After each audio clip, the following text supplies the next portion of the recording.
Hello and welcome back. Thanks for joining. Let me tell you a story. The other day I was supposed to meet with my colleague from the US at the airport in Germany.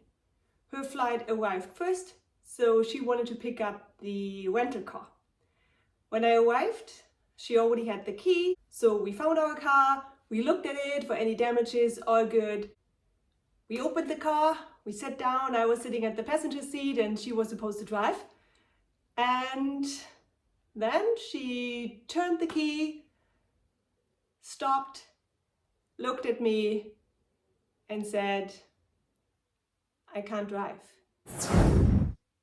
I was surprised because she got the car, and somehow, usually if you pick up a rental car, you have to show your driver's license. So I asked her, "What do you mean you can't drive?"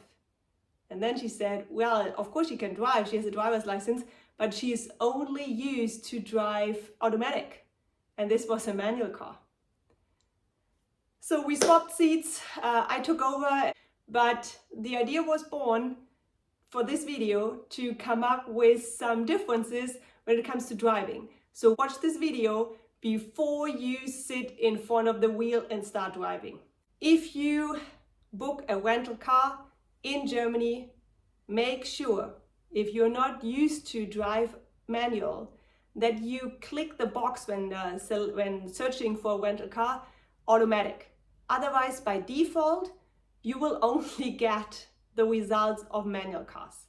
So this just as a very important hint.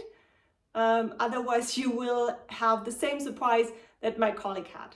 And also a hint now for everyone who is able to drive manual.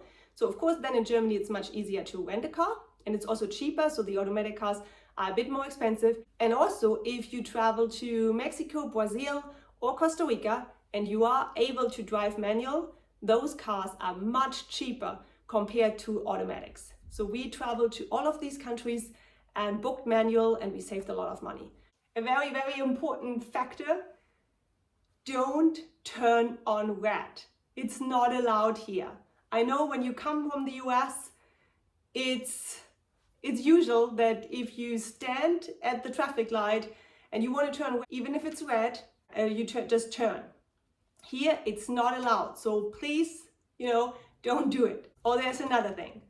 As I also mentioned in one of my other videos, Germans like to follow rules and they also like rules in general. So there is a rule that says that you only pass on the left. So the left side is only for passing.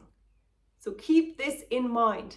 If you don't do it and there's a police, you might even get a fine for that if you pass on the right. Oh yeah, speeding cameras.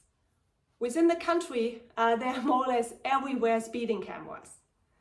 Set up either fixed or manual setup in a car or in a van.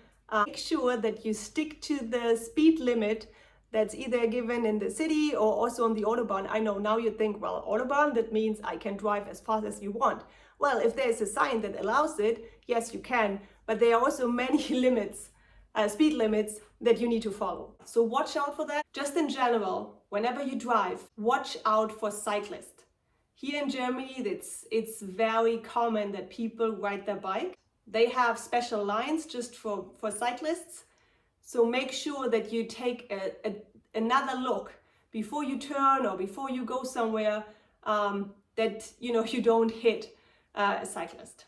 I know if you come from the US, you usually don't even look when you turn, but because it's not common that you ride your bike in the US. However, here it's part of the culture that people ride their bike. And then also what will probably surprise you, here everything is much smaller. The streets are smaller, the parking spots are much smaller, so sometimes it's really hard to either find a spot, especially in the main cities. And if you find a spot, sometimes you will have problems to even fit in.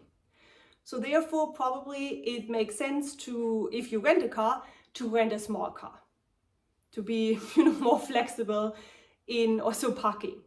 And also take in consideration that here is a lot of public transportation. So if you are just in one city, maybe you don't even need a car. That were the main items I wanted to share with you, especially because of the situation my colleague just encountered. While we were driving, I basically gave her those hints and those rules that we have to follow, and we were also passing a lot of speeding cameras. So therefore, that was mainly the reason why I also thought, okay, maybe it makes sense to capture this video also for you, so that you know what to expect when traveling to Germany and getting in front of the wheel. I hope you enjoyed this video, and if so, please give me a thumbs up or even subscribe to my channel, and then you will get notified when I upload more videos or to show the differences between Americans and Germans. And I hope see you soon. Bye!